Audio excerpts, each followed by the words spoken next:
Hi, and welcome to this tutorial. In this video, we're going to show you how to manage layers inside 3D utilities by using the commands associate properties and layer groups that you can also find under manage inside the ribbon. Okay, so let's start with layer groups. This command allows a very fast management of many layers inside the same AutoCAD file. So as you can see, we have different archives. We have the 2D, 3D, and archive, and all of them have various folders inside and subfolders. So every time I need something like this particular folder, it's enough for me to isolate this folder, go on OK, and I'll have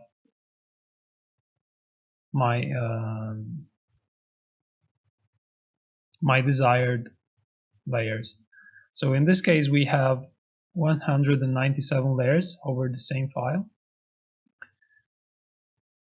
This was a survey over a terrain, so we have various 2D and 3D representations, and of course the model, the digital terrain model, or so to speak, the digital terrain information model.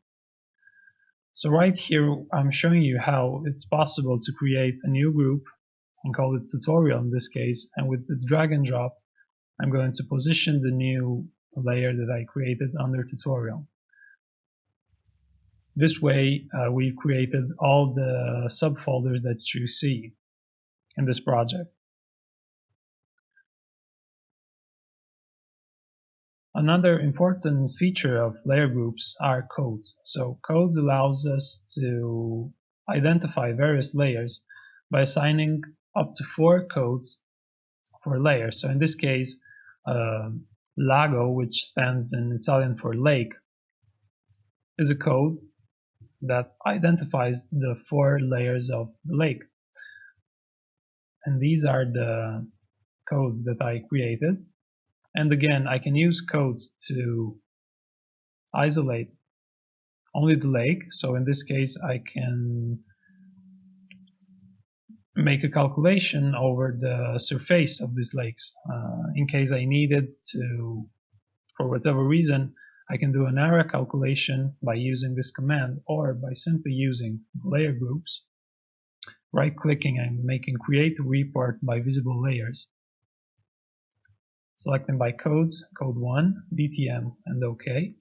I'm going to specify a name for the file, in this case tutorial 2, and I'm going to save this file. OK. I've already opened this file. You can open it in Excel. We're using OpenOffice right here.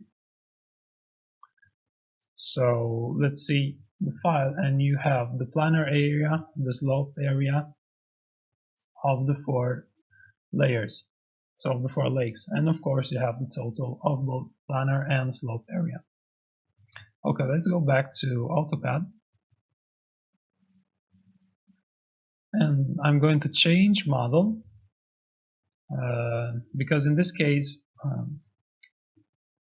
we've used the same file to put both the survey and the project. So this file contains all the 2D drawings, draftings, and restitution of both the survey of the terrain and the planning, so the project of an artifact. In this case, it's a parking over the terrain. So again, I'm going to isolate the project layers. So as you can see, this is the file. And right here, we don't have any codes actually. As you can see, there are no codes whatsoever. So I'm going to use, right now, I'm searching for asphalt. And there are these 3 layers. So I'm going to isolate them. And I'm going to obtain something like this. Now with associate properties, I'm going to select these entities, all of them of course, and I'm going to associate to them a new code, in this case asphalt. OK. I'm going to click OK. I can also add some notes if I want to. It comes out with a warning, and of course I'm going to say yes. And as you can see, at the left of all these 3 layers, there's a new symbol. There's this snowflake instead of the dot, and this allows you to easily spot the layers with code from the layers that don't have any codes at all. So again, as you can see, I can also put a new code which stands for 2060 with survey, and I can go like that for up to 4 codes per layer.